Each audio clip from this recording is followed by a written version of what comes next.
माता पिता व सच्चे गुरु तथा स्वामी की बात को बिना ही विचारे शुभ समझकर मानना चाहिए। यही हमारी भारतीय सभ्यता रही है, परंतु आज हम इतने बुद्धिमान अपने आप को समझने लगे हैं जैसे माँ बाप हमारे कुछ जानते ही नहीं। भारतीयों, यह बात मत भूलो कि यह वही माता पिता हैं जिन्होंने तुम्हें जीवित रखने के लिए हजारों कष्ट सहे हैं। इसलिए हमें अपनी भारतीयता की ओर लौटना चाहिए। यदि मानसिक शांति चाहते हैं तो आध्यात्मिक ज्ञान से ही यह संभव है। आप दिन प्रतिदिन खुश और उदास होते रहते हैं। इसका सीधा मतलब है कि संसार में परमानेंट खुशी नहीं है। हम गलत दिशा में सुखमय जीवन को तलाश रहे हैं। तभी आज संसार का प्रत्येक जीव दुखी है। इस दुख से निकलने का एकमात्र रास्ता आध्यात्मिकता ही है। मैं आपको सन्यासी या वैरागी बनने के लिए नहीं कह रहा हूं। संसार में सब कुछ करना है, परंतु बिना चिंतित हुए, बिना अपना आपा खोए। एक बार कामदेव ने देवताओं के निवेदन करने पर शिवजी के विरोध में उतरा।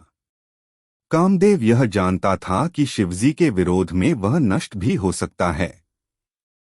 फिर भी कामदेव ने देवताओं से कहा कि मैं तुम्हारा काम अवश्य करूंगा, क्योंकि भारतीय वेद यह कहते हैं कि दूसरे की भलाई करना एक बहुत बड़ा धर्म है। जो पुरुष दूसरे की भलाई के लिए अपने प्राण त्याग दे वह परम पुरुष ही होता है। यह कहकर कामदेव फूलों से बने हुए धनुष को हाथ में लेकर शिवजी की तरफ चला। शिवजी की तरफ जाते हुए कामदेव यह सोच रहा था कि आज मेरी मृत्यु निश्चित है। इसके बाद कामदेव ने महादेव की तपस्या भंग करने के लिए कामदेव ने सारे संसार को अपने वश में कर लिया। कामदेव ने जब अपना प्रभाव दिखाया तब वेदों की सारी मर्यादाएं तार तार हो गईं। दोस्तों, इससे हमें यह शिक्षा मिलती है कि जब भी हमारे जीवन में विपत्तियां आए तो हमें शिवजी की तरफ अडिग रहना चाहिए। गोस्वामी तुलसीदास कहते हैं कि कामदेव का प्रभाव इतना था कि ब्रह्मचर्य, नियम, नाना प्रकार के संयम, धीरज, धर्म, ज्ञान, सदाचार, जप, योग, वैराग्य आदि विवेक की सारी सेना डरकर भाग गई। सारे मुनियों व मनुष्यों का ज्ञान धरा का धरा रह गया। केवल एक ही महापुरुष शिव जी अडिग थे।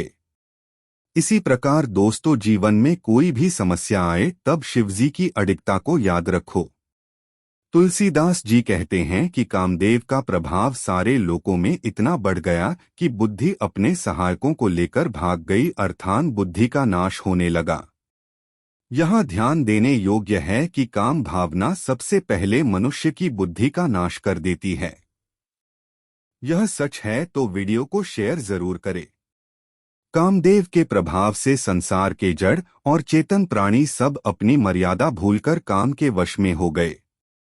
शिव जी समाधि जब भंग हुई तब उन्होंने अपने तीसरे नेत्र से कामदेव का जला डाला। इसी प्रकार आप जीवन में कोई भी कार्य यदि मन से अर्थात शिवजी की तरह लीन होकर करते हैं तो निश्चित रूप से अपने आसपास भी काम भावना को न फटकने दें।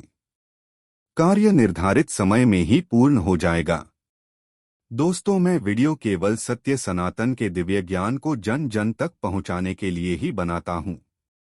यदि आप सच्चे सनातनी हैं तो इसे जन जन तक पहुंचाने में मेरी मदद करें। बोलो सियावर रामचंद्र की जय। वीडियो शेयर जरूर करें।